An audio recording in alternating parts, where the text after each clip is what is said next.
जिस प्रकार से आप लोग देख रहे हैं पिछले 15-16 महीनों से इस देश में अघोषित आपातकाल का माहौल बना दिया गया है। आम आदमी पार्टी के एक एक नेता को, चाहे वो सत्येंद्र जैन हो, चाहे वो मनीष सिसोदिया हो, चाहे वो संजय सिंह हो, इन सभी को उठा के जेल में डालने का काम किया जा रहा है। और तो और अब एक सूचना ये भी आ रही है कि आने वाले दिनों में आम आदमी पार्टी के राष्ट्रीय संयोजक अरविंद केजरीवाल जी को भी गिरफ्तार किया जा सकता है। तो इन भाजपाइयों से मैं कहना चाहता हूं कि जो कहते हैं इस शादी में परना तौला जाएगा, जो कहते हैं इस शादी में परना तौला जाएगा, जो कहते हैं हमसे लबना खोला जाएगा, इन आधियों से कह दो हम डरने वाले लोग नहीं हैं। मरते दम तक कातिल को कातिल ही बोला जाएगा, कातिल को कातिल ही बोला जाएगा। आप मुझे बताइए, मनीष सिसोदिया जी का क्या गुनाह था? अमेरिका के राष्ट्रपति की पत्नी आती है देश के अंदर, हिंदुस्तान के अंदर, वो गुजरात उसको दिखाया जाता है, वो कहती है नहीं, मैंने गुजरात के न्यूज़पेपरों में पढ़ा है दिल्ली में कोई अरविंद केजरीवाल है जिसने बहुत शानदार सरकारी स्कूल बनाए हैं, मुझे सरकारी स्कूल देखने जाना है। आप जरा सोचिए, यहाँ पर बैठे हुए एक एक साथी से मैं पूछना चाहता हूँ, अगर आपसे पूछा जाएगा उत्तर प्रदेश का शिक्षा मंत्री कौन है तो शायद कोई नहीं बता पाएगा। आपसे पूछा जाएगा उत्तराखंड का शिक्षा मंत्री कौन है तो शायद आपसे नहीं बता पाएगा। आपसे पूछा जाएगा तेलंगाना का शिक्षा मंत्री कौन है तो शायद कोई नहीं बता पाएगा। आपसे पूछा जाएगा कि हिंदुस्तान का शिक्षा मंत्री कौन है तो शायद कोई नहीं बता पाएगा। लेकिन हिंदुस्तान ही नहीं, इस धरती के किसी भी कोने में आप चले जाएंगे, अगर आपसे पूछा जाएगा कि दिल्ली का शिक्षा मंत्री कौन है, हर व्यक्ति के जुबान पर होगा मनीष सिसोदिया, मनीष सिसोदिया। इन बेईमानों ने उस मनीष सिसोदिया को उठा के जेल में डालने का काम किया और उसका एक ही मकसद है, क्योंकि ये भाजपा समझ गए हैं कि इस देश में अगर भाजपा को कोई पार्टी हरा सकती है तो सिर्फ एक इकलौती पार्टी आम आदमी पार्टी है। और जैसा कि अब्बा क्या कहते हैं, कहते सुपारी जैसी पार्टी। अरे भाजपाइयों, शायद तुम्हारे आंख में किसी ने मिर्चा डाल दिया जो तुम्हें दिखाई नहीं पड़ रहा है।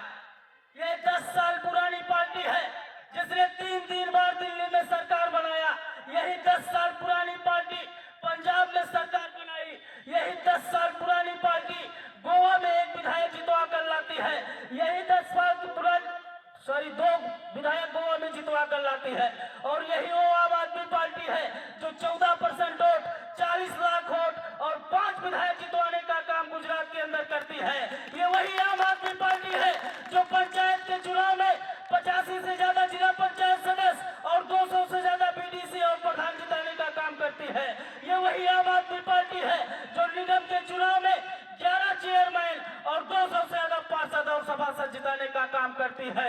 और मात्र 10 सालों में हिंदुस्तान के अंदर अगर किसी पार्टी को राष्ट्रीय पार्टी का गौरव प्राप्त होने का मौका मिला है तो उस पार्टी का नाम है आम आदमी पार्टी। इसलिए मैं आप लोगों से एक सवाल पूछने आया हूं, जिस फर्जी शराब घोटाले में माननीय सांसद संजय सिंह को जेल के सलाखों के पीछे भेजा गया, आप लोग सोचिएगा कि उनका गुनाह क्या है? क्या उनका गुनाह यह है कि उन्होंने किसानों के लिए जो काला कानून लाया जा रहा था उसका विरोध किया था? क्या उनका गुनाह यह है कि इन्होंने मोदी अडानी घोटाले के ऊपर अपनी आवाज उठाई?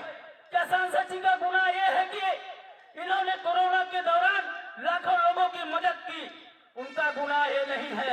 उनका गुनाह सिर्फ भाजपाइयों को ये लगता है कि जिस सदन में खड़े होके योगी बाबा घंटों तक गिड़गिड़ा रहे थे, अपनी जान की भीख मांग रहे थे, उसी सदन में खड़े होकर सांसद संजय सिंह देश के सबसे तानाशाह सत्ताधीश के सामने घंटों तक मोदी अडानी भाई भाई देश बेच के खाई मारी का नारा लगाने का काम कर।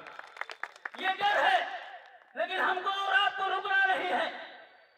हमको और आपको उनके लिए लड़ाई लड़ना है, आम आदमी पार्टी के लिए लड़ाई लड़ना है, इस देश के लोकतंत्र को बचाने के लिए लड़ाई लड़ना है।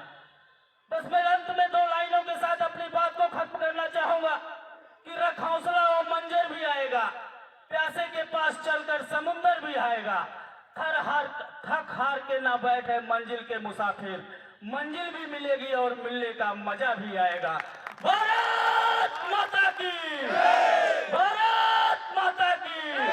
संजय सिंह, संजय सिंह। बहुत बहुत धन्यवाद, बहुत बहुत आभार।